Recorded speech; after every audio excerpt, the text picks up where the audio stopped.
Ketua Komnas Perlindungan Anak Aris Merdeka Sirait juga hadir dalam pembacaan vonis untuk AG, anak berkonflik dengan hukum yang menjadi terdakwa dalam kasus penganiayaan David Ozora. Komnas Perlindungan Anak menilai kasus ini harus menjadi momen bagi pemerintah dan DPR untuk duduk bersama dan kembali merevisi Undang-Undang Sistem Peradilan Anak terkait kejahatan yang dilakukan anak di bawah umur. Nah, ini saya kira momennya kasus AG ini untuk segera DPR dan pemerintah duduk bersama untuk merevisi Undang-Undang 11 tahun 2014 tentang definisi tadi. Usia anak yang melakukan kenakalan. Kenakalannya sifatnya apakah itu kenakalan ringan, ya, atau sebut namanya juga kejahatan ringan atau tindak pidana ringan yang harus didefinisikan ulang di situ. Soal bahwa definisi anak masih tetap di bawah 18 tahun. Tapi kalau ada anak yang di bawah 18 tahun melakukan tindak pidana, harus dipisahkan betul-betul mana kenakalan, mana kejahatan. Kejahatan itu pun mana kejahatan ringan, mana kejahatan berat.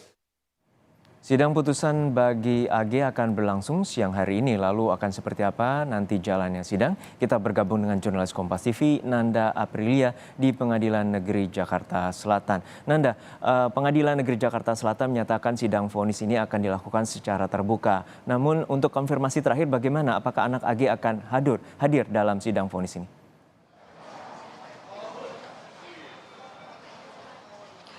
Selamat siang Juno dan juga saudara, sudah terkonfirmasi tadi ditegaskan juga oleh Humas Pengadilan Negeri Jakarta Selatan bahwa untuk anak berkonflik dengan hukum di sini adalah anak AG akan hadir di sidang putusan. Ini menjawab dari pemberitaan sebelum-sebelumnya bahwa anak AG ini tidak diwajibkan hadir, itu juga merujuk dalam pasal yang ada di sistem peradilan bagi anak begitu yang menyebut memang tidak diwajibkan untuk hadir khususnya untuk di sidang putusan. Namun tadi ditegaskan bahwa anak AG ini akan hadir dan ini juga mekanismenya berbeda dari sidang-sidang sebelumnya. Kalau dari sidang-sidang sebelumnya ini digelar secara tertutup, untuk sidang putusan dan atau vonis ini akan dibuka secara untuk umum.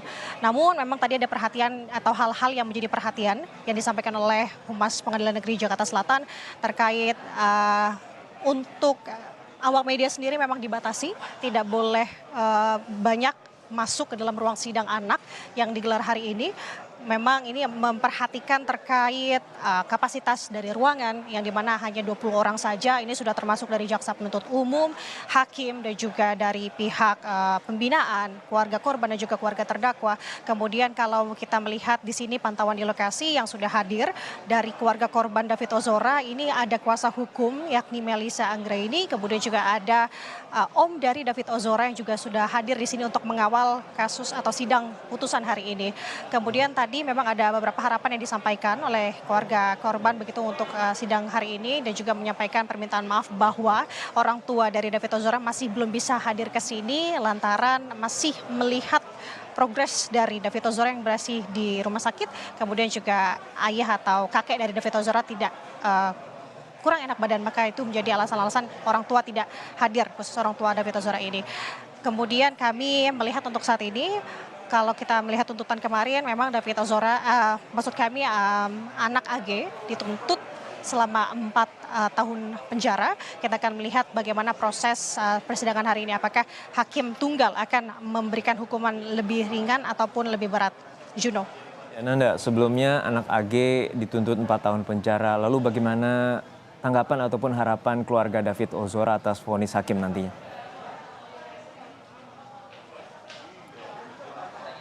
Ya Juno, tadi disampaikan oleh kuasa hukum dari David Ozora, Melisa Anggraini, memang harapannya hukuman yang dijatuhkan kepada anak AG ini memang semaksimal mungkin. Yang dimana untuk hukuman saat ini dituntut oleh jaksa penuntut umum adalah selama 4 tahun penjara.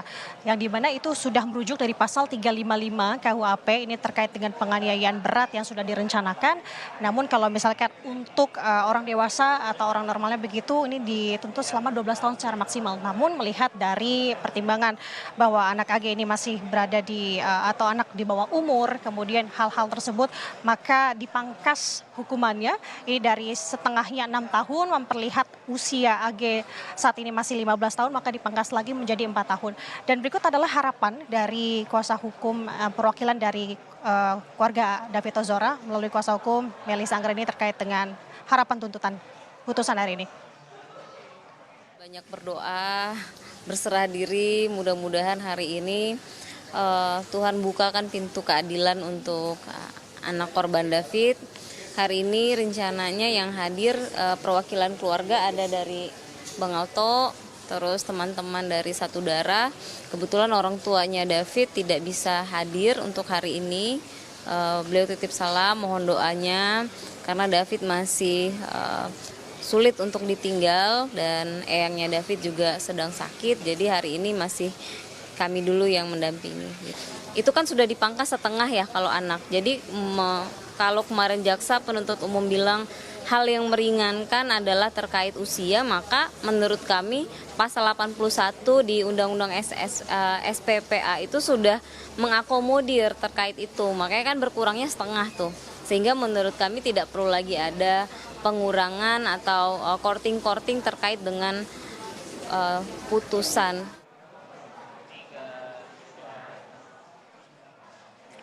Demikian juga itu harapan dari keluarga David Ozora untuk hukuman putusan pagi hari ini. Memang harapannya mengikuti nanti bagaimana hakim memberikan hukuman kepada anak AG. Namun kita lihat nanti dan kita cermati apakah hakim akan menjatuhkan hukuman jauh di atas ataupun di bawah dari jaksa penuntut umum.